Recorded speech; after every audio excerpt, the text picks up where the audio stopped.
Today we are starting the last unit of AMP2. So this will be marking towards the end of all your AMP units. So let's go ahead and start. Well, this last organ system we're going to learn is the reproductive system. Of course, the main function is for our reproduction, right? So in human race, there will be production of gametes, the sex cells, oocytes, secondary oocytes for females, and sperms. Sperm is the gamete for produced by males.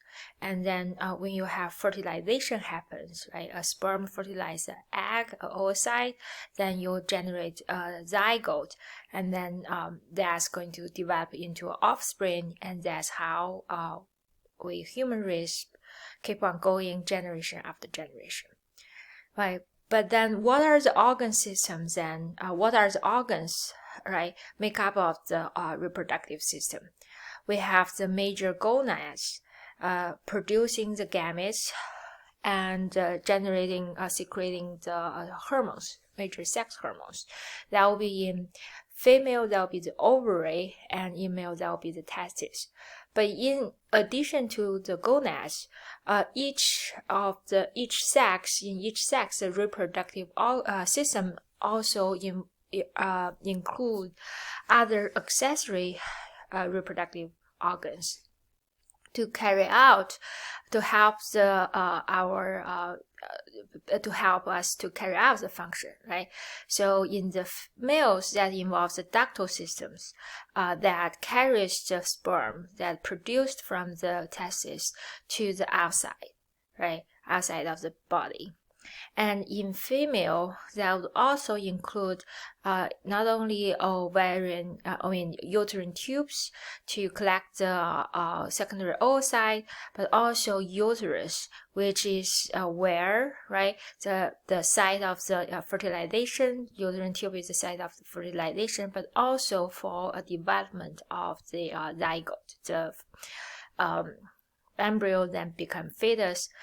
So that's each one of the reproductive system actually in each sex are composed of a few different pieces. Well, we need to actually, this is different from most of the organ system, is in the reproductive system, we need to talk about its development, right? Because even though the babies are born with their the reproductive system, the groundwork already set, but then before puberty, those systems are non-functional and are dormant, right? Only at puberty, then the gonadotropin releasing hormone started to be secreted from the hypothalamus, that in turn resulting the anterior pituitary gland to secrete follicle stimulating hormone called FSH and luteinizing hormone called LH. So these are the two hormones from the anterior pituitary gland for both male and females. Even though males do not have follicles and do not, it has the same hormones in the males. And those two anterior pituitary hormones then going to, remember when we talk about this in the endocrine system, right? They are the tropical hormones too. So they are going to target, their target organ is the gonads. And the gonad is going to, in response to the FSH and LH, to produce sex hormones. And that's going to facilitate the gametes maturation. Right. So this whole process doesn't happen until puberty. Then, in general, girls go into puberty about 2 years earlier than boys. So they are sexually matured a couple years earlier, right? And then, so what happens then? once this start to kick into gear, right? Once the gonads start to secrete sex hormones under the regulation of FSH and LH, well, the females, the sex hormones in females is estrogen and progesterone, right? And in the males are androgens. Mostly, we mostly talk about testosterone, but there are other forms too. So we generally just say testosterone, when we talk about male hormones, sex hormones. And it's then during the puberty, under the influence of the sex hormones, then the secondary, right, the external sex characteristics become prominent in both sex. So in males, the development of Adam apple, deepening of the voice, the pubic hair, right, the testes descend, all that external kind of sex characteristics start to, those are the male ones. Then the females were usually involved in development of breast, right? So that's, and also the menstrual cycle start. That's the sex, the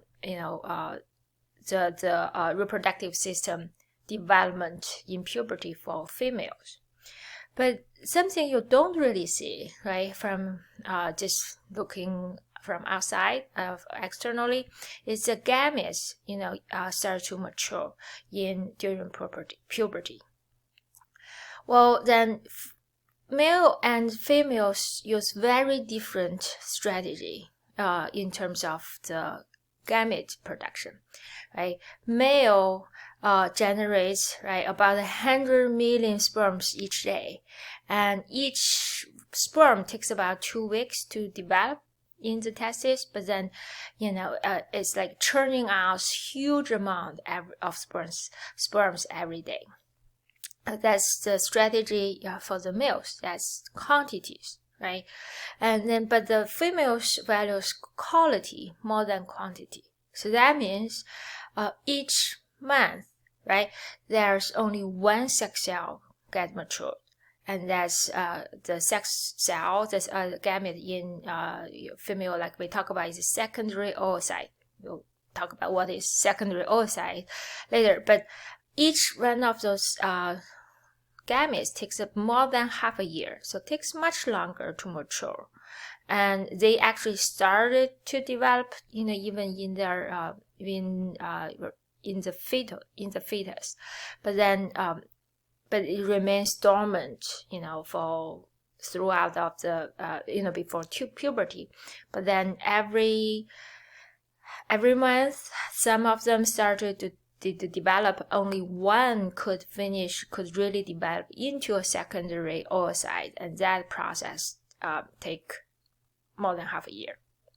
So females take quality over quantity, and this strategy is related to the purpose, right? Females cannot have, can only have one really quality, embryos develop, maybe 2, 3 is tricky, right? Of embryos or fetus develop within them, right, each time. So then it doesn't make sense to produce many more gametes at each single time. So, but the males are not burdened with, development of the fetus or the embryos, so they value quantity more than quality. Of course, the development of gametes is through meiosis, right? In the lab, we focus on, we talk about the different stages of meiosis. So here, I'm just going to have a brief overview, right? So just to remind you, meiosis is different from mitosis, right? Mitosis is the way that our somatic cells, that's every single cells in our body other than the sex cells, divide using this strategy called mitosis. Mitosis, the results of the mitosis generate 2 daughter cells genetically identical to the parent cells, and each daughter cells are diploid. That means they have 23 pairs of chromosomes. And during mitosis, no crossover happens between the homologous chromosomes. That means, swapping of chunks of chromosomes, right? That means that's crossover. But in the contrary, meiosis produces it involves 2 rounds of division in a row, and so therefore it produces 4 daughter cells that are genetically different from the parent cells. And each of the daughter cell is haploid. That means they only have 23, not 23 pairs, 23 chromosomes. There's no homologous chromosomes in haploid cell, right? And then the crossover, right? The crossover we talk about in the next week. We actually talk more in detail in the lab, and that's swapping of the homologous chromosomes. Chunks of the homologous chromosomes happened in the prophase 1, and so that's why none of the daughter cells are genetically different, because they randomly swap chunk of their materials. And so let's have a look of, generally speaking, the process, the overall process of meiosis.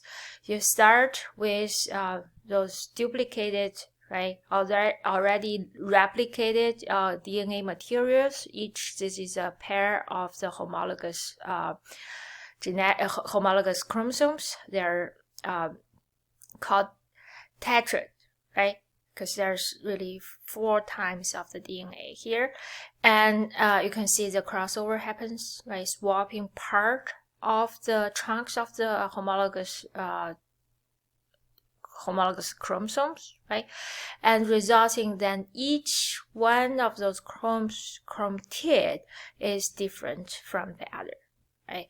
So when you have this, is looking at one pair of the chromosomes, and then when you so this happens in prophase 1. That's right when even before that's the first stage of the meiosis. And then the metaphase 1, all those chromosomes, homologous chromosomes going to line up, right, in the middle of the dividing cells, but then in 2 rows. And then how they are lined up is also, this is additionally contributing to the diversified genetic materials, is the homologous chromosomes, right? They are going to be randomly and independently sorting into the 2 rows, right? So you have originally the red ones are from maybe your mom and the blue ones from your dad, but then for each pair of them, they are going to be randomly sorting into the one of the 2 rows. So then you create, when those cells divide, so then they are going to be randomly sorting into the 2 daughter cells. So you create a lot more diversity, right? Then now you can see the daughter cells. None of those 4 scenarios, those 3 chromosomes can be lined up, results in exactly the same. Those are 8 possibilities of just looking at the chromosomes sorting, independent sorting. Then there's 8 ways of sorting them, plus the crossovers, right? So none of those are going to be different, going to be the same. And when we have 23 pairs, not 3 pairs, there's just exponentially more ways of sorting all the chromosomes. And so when this divide, you end up as the telophase 1. So end up with, right, 2 daughter cells. Each one only include 23 replicated chromosomes, and the sister chromatids hasn't been put away, separated yet. So the sister chromatid are still linked together by the centromere, right? So they are, but then each one of those daughter cells only have 23 chromosomes, even though each chromosome is replicated. So the question for you is, are those cells diploid or haploid? So how do we tell whether a cell is diploid or haploid? Well, just to see whether you have pairs of chromosomes or just or no pairs. And for this one, there are 23 chromosomes, and so therefore they are haploid cells. So the daughter cells of the meiosis 1, right, going to result in haploid cells already. And then in meiosis 2, you basically have the two sister chromatids being put to the opposite end into different daughter cells, right? So this will be very similar to what happened in mitosis. So there's no further deduction, right? So you just basically, you start with 23 chromosomes, you end with 23 chromosomes. It's just the duplicated chromosomes are being separated, and then you end up with 23 single chromosomes. But then all those 4 daughter cells have different genetic materials. Well, during this process, sometimes mistake can happen, right? And especially if it happens, right, in the second round of the meiosis.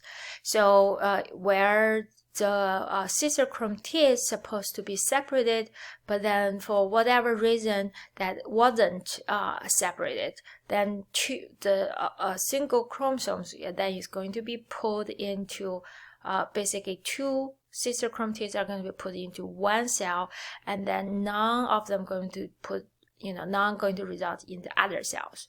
So this will be a normal like a division, right? And this will be considered as a mistake happens in the cell division, and it's called non-disjunction. Basically, the centromere here are stick together and didn't separate, right? So if it's separate, it's called disjunction, right? But then it's non-disjunction refers to the fact that the centromere wasn't separate. And then the result is then you have trisomy, right, versus monosomy, right? So the daughter cells, one have 24 if this happens to only one of the chromosomes out of 23 chromosomes happens. So then the daughter cells, one of them are going to have 24 chromosomes with basically 2 chromosomes, right, for a particular chromosome. So let's say if it's chromosome 21, right? So then this gamete is going to have 2 copies of chromosomes 21, and the other daughter cells do not have any chromosome 21. If this chromosomes if this gamete goes on and are fertilized, right, and then the resulting embryo or fetus would have 1 more chromosome, right, than a normal person. So normally we have 46 chromosomes, right? And then here you are going to have 24 plus a normal sperm have 23 chromosomes. You're going to have 47 chromosomes, and one of the chromosomes you have 3 copies, right? 1 from sperm, 2 from the oocyte. If, for example, this is oocyte, it happens in the oocyte. This could happen in a sperm too, but I'm just using the example as if this happened in the oocyte, in generation of the oocyte. So then that's called trisomy, because then it's going to result in a 3 copy, right, of the same chromosome in a zygote.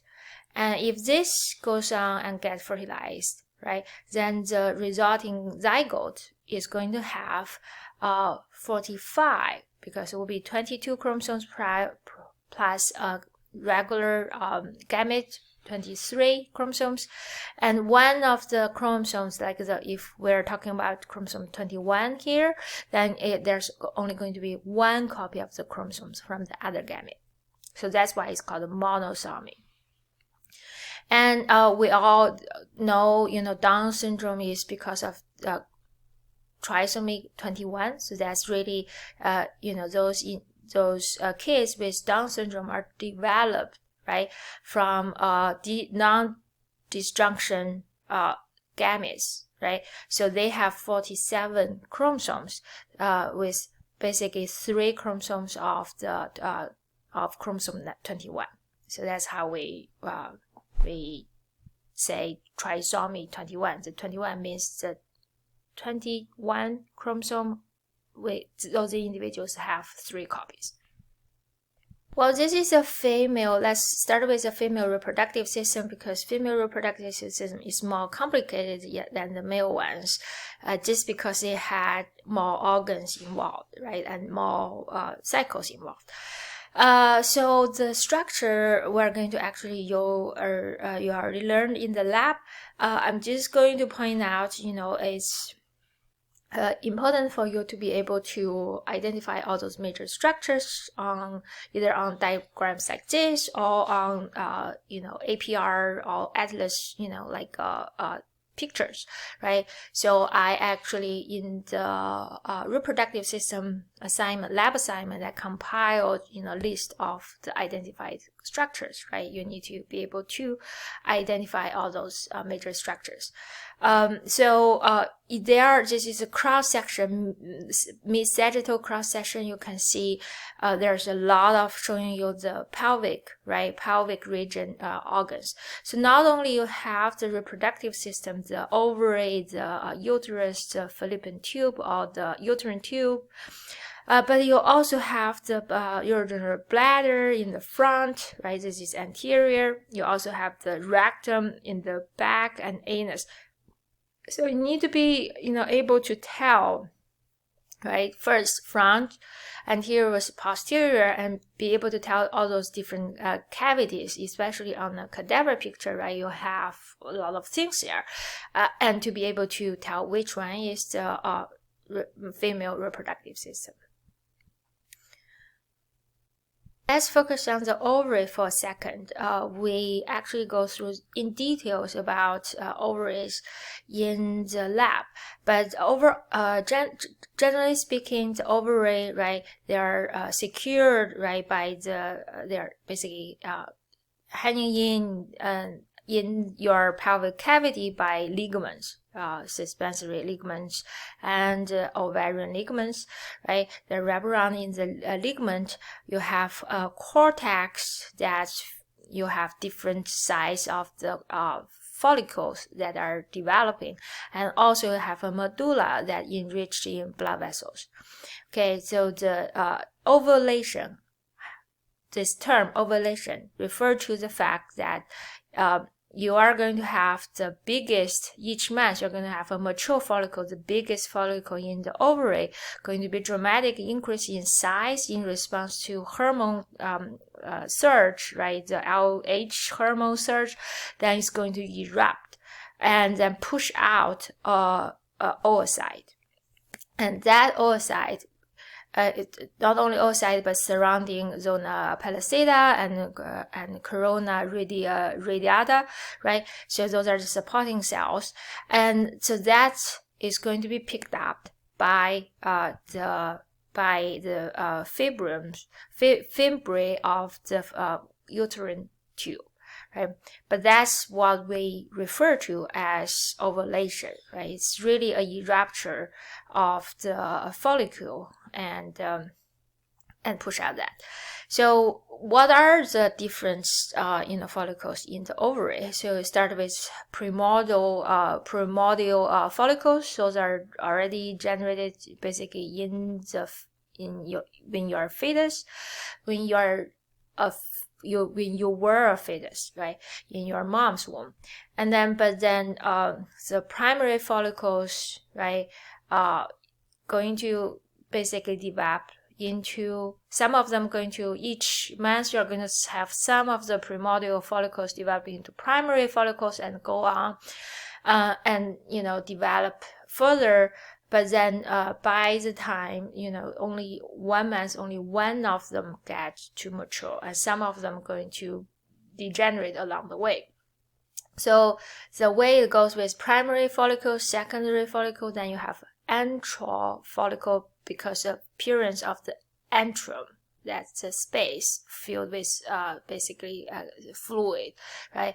And then go on to become a mature follicle. Then it's erupt, right, and push out the secondary oocyte, and then the reminiscent of the residual follicles then going to further develop into corpus luteum, which has yellow color. That's why it's called luteum. That's in Latin means yellow, corpus luteum, and that's going to continue to secrete sex hormone, right? The follicles, right, actually secrete sex hormones, like estrogen is developing follicles. So bigger they are, the more estrogen they actually secrete. But by the time they develop into corpus luteum, they not only secrete estrogen, but then they also secrete progesterone. And after a while, then a few days, if there's no embryo implanted in the uterus, so corpus luteum is going to degrade, then regress into corpus albicans, so and it become white color, albican meaning the white color, and then it's going to further degrade. So this is the cycle, right, of the follicles in the ovary cortex. Let's look at how does that. Then if we focus on the follicles, focus on the oocyte inside of the follicle, right?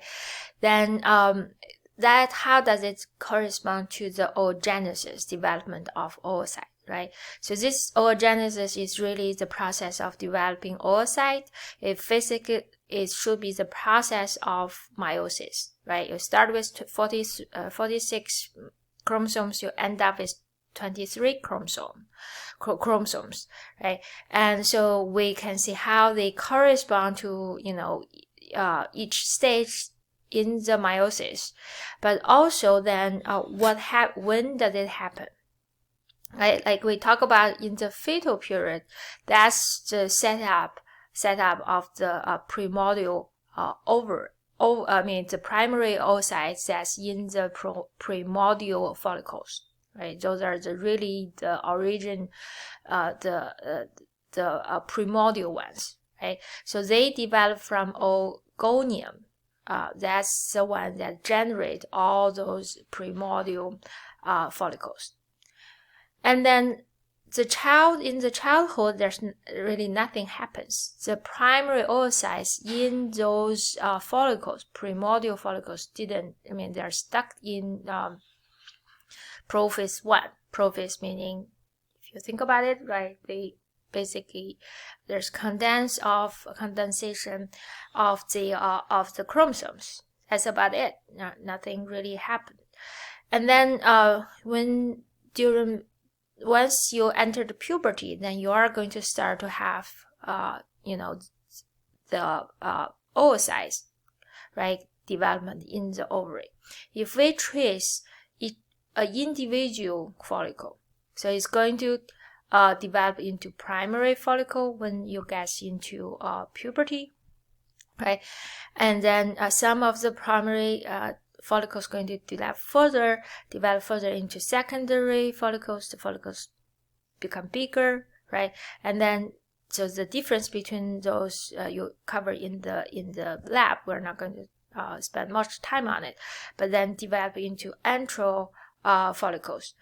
In those three kinds of follicles, the oocyte in it, right, is still primary oocyte, is still rest in prophase 1. But then each month, right, you only have one mature follicle, right? From the antral follicle, then those follicles expand dramatically in size, and that's when you actually have the oocyte, primary oocyte, finish the meiosis 1 and develop into, divided into 2 daughter cells, and that's called secondary oocyte. So that's the daughter cells which basically finish the meiosis 1. If you recall, what happens? What are the daughter cells at the end of meiosis 1? Is it haploid? Is it diploid?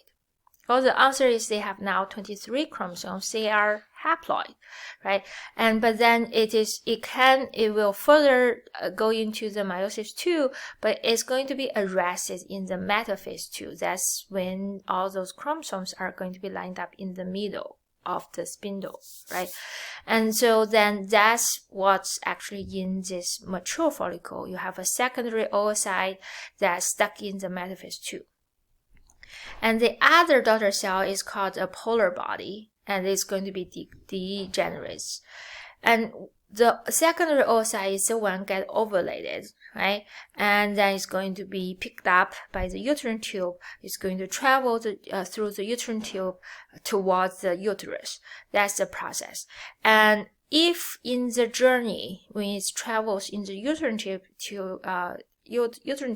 and you get fertilized by sperm, right? So now you have 23 chromosomes, and sperm have 23 chromosomes, then going to merge, right? Going to be fertilized.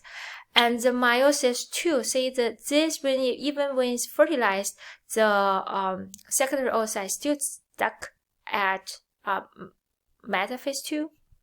But then the signal that sperm fertilized, went through the palisada, zona palisada, actually going to trigger the secondary oocyte to finish meiosis 2. So only then, when it knows the sperm gets in and the secondary oocytes finish meiosis 2 and then develop into a gamete, that's ovum. And that ovum have 23 single chromosomes, not 23 replicated chromosomes, right?